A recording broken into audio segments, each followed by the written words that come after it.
ಇವರಿಗೇನೇನೋ ಕಷ್ಟ ಬಂದಿದೆ ಅಂತ ಎಲ್ಲರಿಗೂ ಇವ್ರ ಬಗ್ಗೆ ಸಹಾನುಭೂತಿ ತಾನೆ. ನಾವು ಅವ್ರ ಜೊತೆಗೆ ಸೇರ್ಕೊಂಡ್ಬಿಡೋಣ.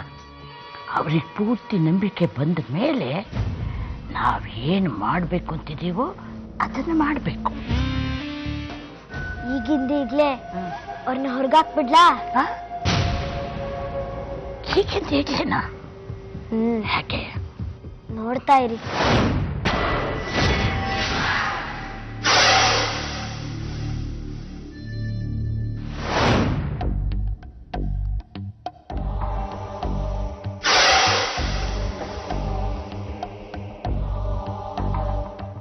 ಏನ್ ರಶ್ಮಿ, ಹೀಗೆ ನೀನು ನೋಡ್ತಾ ಕೂತಿದ್ದೆ, ನಿನಗೆ ನಂಬಿಕೆ ಬರಲ್ಲ.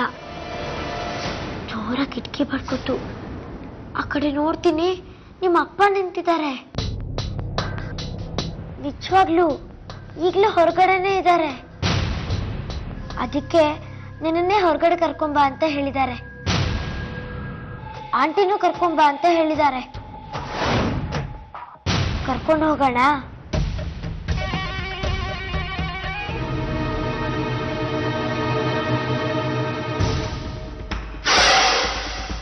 ಸೂಜಿ, ನಂಗನ್ಸತ್ತೆ ನಿಮ್ಮಪ್ಪ ಬರಲ್ಲ ಅಂತ. ಅದು ನಾನು ಇಲ್ಲೇ ಇದ್ರೆ, ಅದಕ್ಕೆ ನಾನು ರೂಮ್ಗೆ ಹೋಗಿ ಮಲ್ಕೊಳ್ಳೋ ಥರ ನಾಟಕ ಮಾಡ್ತೀನಿ. ನೀನು ಇಲ್ಲೇ ವೇಟ್ ಮಾಡ್ತಿರು, ಅವ್ರು ಬರ್ತಾರೆ. ಆಯ್ತಾ? ಬಾಯ್. ನನಗೆ ತುಂಬ ಚಳಿ ಆಗ್ತಿದೆ ಅಕ್ಕ. ಸೂಜಿ, ನಿಮ್ಮಪ್ಪ ನಿಂಗೆ ಸಿಗ್ಬೇಕು ಅಂದ್ರೆ ನೀನು ಚಳಿನ ತಡ್ಕೋಬೇಕು.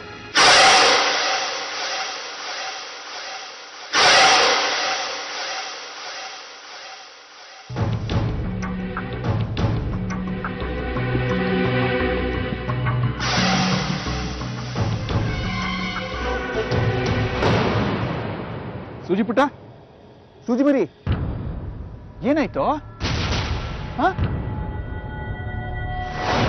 ಏನಿದು ಬೆಳಿಗ್ಗೆ ಲಾನಲ್ಲಿ ಯಾಕೆ ಮಲಗಿದ್ಯಾ?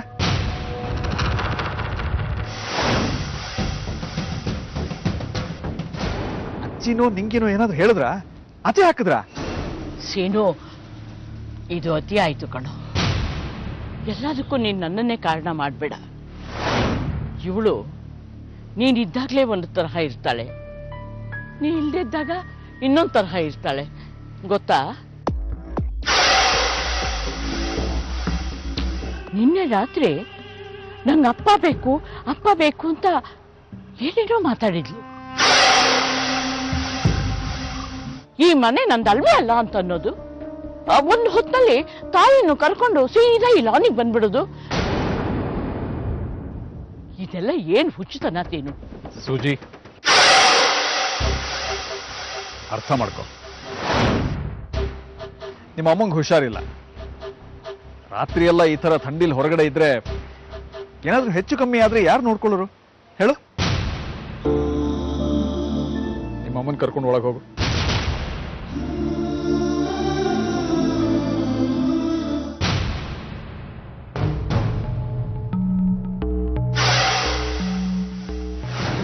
ಅಮ್ಮ, ಏನಾಯ್ತಮ್ಮ? ಅಮ್ಮ, ಕಣ್ಬಿಡಮ್ಮ. ಅಮ್ಮ ನೋಡಮ್ಮ. ಸುಜಿ, ಏನಾಯ್ತಮ್ಮ?